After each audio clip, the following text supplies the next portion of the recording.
Good day mga kasabwat. Ang atin pong pag-uusapan ngayon ay tungkol sa Think and Improve Daily. Ito po'y aking isinasakabuhayan at patuloy na ginagawa. Ang aming bahay ngayon ang aking punterya. Paano pagagandahin ang palibot nito?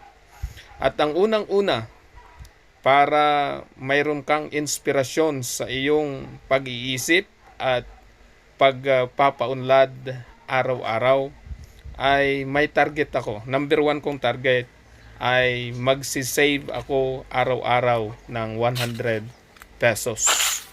Kumbaga, ano man ang mangyari, sisikapin kong may 100 pesos daily ako galing sa aking pinagkakakitaan, para lalo akong ma-inspire na mayroon talaga akong naiipon galing sa aking pinaghihirapan. At ito'y gagawin ko ng consistent. At ang aking purpose ay para may maipon ako. Masimulan ko yung aking target na 1 million galing doon sa kukunti. Parang ang hirap doon sa galing 100, pero mayroon pong mga dahilan kung bakit doon ako magsisimula. At ganun din ikaw, dapat mayroon kang target. Number 2 kung gagawin ay araw-araw mayroon akong special activity. Katulad ng halimbawa, ikaw kung ano yung hilig mo, pwedeng backyard garden, chicken farming, cooking, arts and crafts, o ano man yung naisip mo na pwede mong gawin na special na activity. Para sa akin, ang special kong activity araw-araw ay itong garden at manukan at mga pato. Kaya araw-araw akong mag-iisip kung paano ito mapapaganda upang mapakinabangan. Of course, number 3 is develop your skill. Halimbawa, reading or reading skill, sports skill, etc. So para sa akin, ang aking i-develop araw-araw ay ang ating reading skills. Kaya araw-araw, bukod sa aking ginagawang garden at pagmamanukan, pag-aalaga ng pato, ay magbabasa ako. Babasahin ko ang mga aklat na makapagbibigay sa akin ng inspirasyon. Number 4 na gagawin ko upang makapag-isip ako at ma-improve ang aking buhay araw-araw ay lessen or avoid any toxic or harmful substance. Sisikapin kong makaiwas nito, at ikaw din, in-encourage kita, sapagkat ito'y mga harmful na nagbibigay ng sakit sa bawat isa sa atin. Soft drinks, coffee, alcohol, cigarette. And number 5, I think outside the box and do promptly. Ibig sabihin nito, kinakailangan kong mag-isip ng hindi lamang yung nakikita ko ngayon, hindi lamang kung anong mayroon ako ngayon, kundi ano yung darating, ano yung magagawa ko upang ma-maximize ko yung buhay ko sa ngayon. At kapag naisip ko na yun, hindi lamang dapat ito nasa isip, kailangang isagawa ko na. Katulad ng Barugante Restaurant na ito. Noon ay naisip ko lamang na magkaroon ng business, at nang makita ko kasama ng aking misis, ay pinag-isipan ko ano ba yung attractive na business. At yun ay naisip ko itong Barugante Restaurant, itong restaurant na nasa taas ng puno.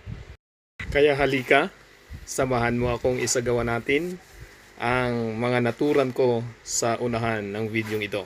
Nawa ikaw din na nanonood ngayon, pag-isipan mo rin kung paano ka mag-improve ng iyong sarili araw-araw. Kapag nagawa mo ito, hindi ka na magiging katulad ng dati. Kaya pag-aralan mong maigi ang buhay mo.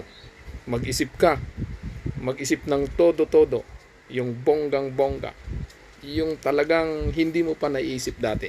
Magagawa mo yon kung dinidevelop mo ang sarili mo sa pamagitan ng pagbabasa, pag-enroll sa mga seminar, pag-aaral ng formal at non-formal education. Basta kailangan mong mag-improve ng iyong sarili sa pamamagitan ng pag-aaral. At pagkatapos nun ay isagawa mo agad kung ano man yung alam mong ikabubuti mo. At tiyak, hindi ka na magiging pabigat or hindi mo na mauulit yung dati mong kalagayan sa buhay. Ayan. Hopefully, after 2 weeks, 2 to 4 weeks, ay lalabas na ang mga halaman dito. Mapapaganda na natin. Ayan, ito ang magiging design at ayusin natin ngayong magkapon. Ito ang ating gagawin. Magiging busy pa rin tayo ngayon. Sisikapin natin mapaganda ito at para mapagtamnan natin ang mga gulay.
Time check 5:55. Atin na pong isasara itong gate. Ayan.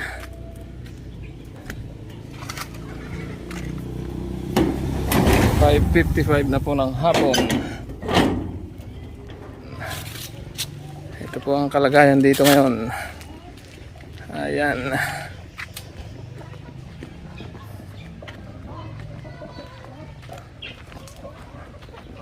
Busy ang ating mga manok sa pagkain. Ayan. Ito tayo sa harapan. Ito po ang ating mga punla. Ayan. Second day, fifth day. Yan ang pichay natin. Ito ang ating ampalaya. Ayan. Punta naman po tayo sa ating mga pato. Ayan, dito po ang ating mga pato. Ayan, mga busog. Hindi kumakain. Ayan.